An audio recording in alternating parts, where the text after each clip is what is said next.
সম্প্রতি কালবৈশাখী ঝড়ে উড়িয়ে নিয়ে গেল এক হতদরিদ্র পরিবারের বসবাসের একমাত্র ঘরটি। মনোজ পাল সহ তার মেয়ে, জামাতা এবং ছোট ছোট তিনটে নাতনি সকলেই একসাথে থাকতেন এই ঘরটিতে। ঘরহীন হয়ে পরিবারের সকলেই অস্থায়ী একটি ত্রিপালের ছাউনিতে দিন যাপন করে আসছিলেন। ঘটনা আমবাসা পুর পরিষদ 11 নম্বর ওয়ার্ড এলাকায়। এই ঘটনা রীতিমতো হতচকিত হয়ে পড়েছিল গোটা পরিবার। একই ছাউনির তলায় থাকতে হতো পরিবারের ছজনকে।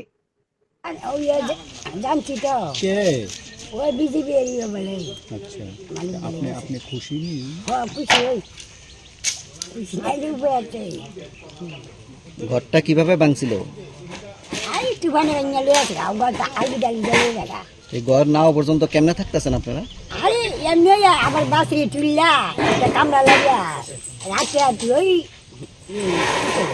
কইয়া ঘুমাইছি যা দিক ধরে দিছে এই তুফানে বিষয়টি লক্ষ্য করতে পেরে এলাকার কাউন্সিলর উত্তম অধিকারী সহ ভারতীয় জনতা পার্টির 57 নম্বর বুথ কমিটি এই পরিবারটিকে ঘর নির্মাণ করে দেওয়ার জন্য এগিয়ে আসে। কাউন্সিলর উত্তম অধিকারী জানান, এই এলাকার মালঞ্চ পালের মেয়ের জামাই তার জায়গাতে একটি ঘর বানিয়ে বসবাস করে আসছিলেন। সম্প্রতি কাল বৈশাখীর ঝড়ে বসবাসের এই একমাত্র ঘরটি ভেঙে গুড়িয়ে যায়। যে পরিবারটি এখানে বসবাস করছিল তাদের কোনো ধরনের নথিপত্র নেই। আধার কার্ড, রেশন কার্ড থেকে শুরু করে তাদের ৩টি সন্তানের জন্মের পরিচয়পত্রও নেই।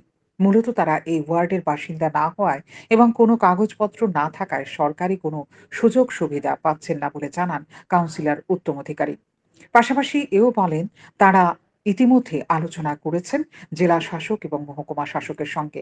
প্রয়োজনীয় নথিপত্রগুলো কিভাবে বের করা যায় এই বিষয়ে আলোচনা করেছেন তারা। নথিপত্রগুলো বের করা গেলে সরকারি সুযোগ সুবিধা থেকে তারা বঞ্চিত হবেন না। ওইখানে দীর্ঘদিন যাবৎ বসবাস করছেন এলাকার মালঞ্চ পাল, সাথে ওনার মেয়ের জামাই এবং 3টা ছোট ছোট নাতনি আছেন। ওনাদের ফ্যামিলির কোনো এতদিন যাবৎ কোনো ঘর পায়নি, কারণ ওনাদের কোনো ডকুমেন্টস নেই। রেশন কার্ড, আধার কার্ড, ব্যাংক অ্যাকাউন্ট, যেগুলা সরকারি সুযোগ সুবিধা পেতে গেলে প্রয়োজন, সেটা নেই।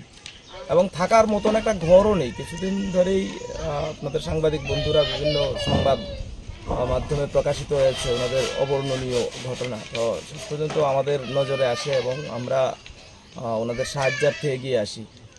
আমবাসা পৌর পরিষদের এই 11 নম্বর ওয়ার্ড এলাকায় সরকারিভাবেও ওনাদেরকে কোনো সহযোগিতা করা যাচ্ছে না। আমরা ঘর দেওয়ার জন্য চেষ্টা করছিলাম, কিন্তু কোনো কাগজপত্র না থাকার কারণে এবং সরকারি অনুদান পেতে গেলে আপনারা জানেন যে কোনো না কোনো ডকুমেন্টস মিনিমাম প্রয়োজন, যেটুকু একেবারেই কিচ্ছু বলতে কিচ্ছু নেই। থাকছেন এলাকায় স্থায়ীভাবেই, কিন্তু কোনো কাগজপত্র না থাকার কারণেই সরকারি সুযোগ সুবিধা থেকে বঞ্চিত হয়েছেন। তো শেষ পর্যন্ত আমরা ভারতীয় জনতা পার্টির 57 নং বুথ কমিটি আমরা এগিয়ে এসেছি ওনাদের।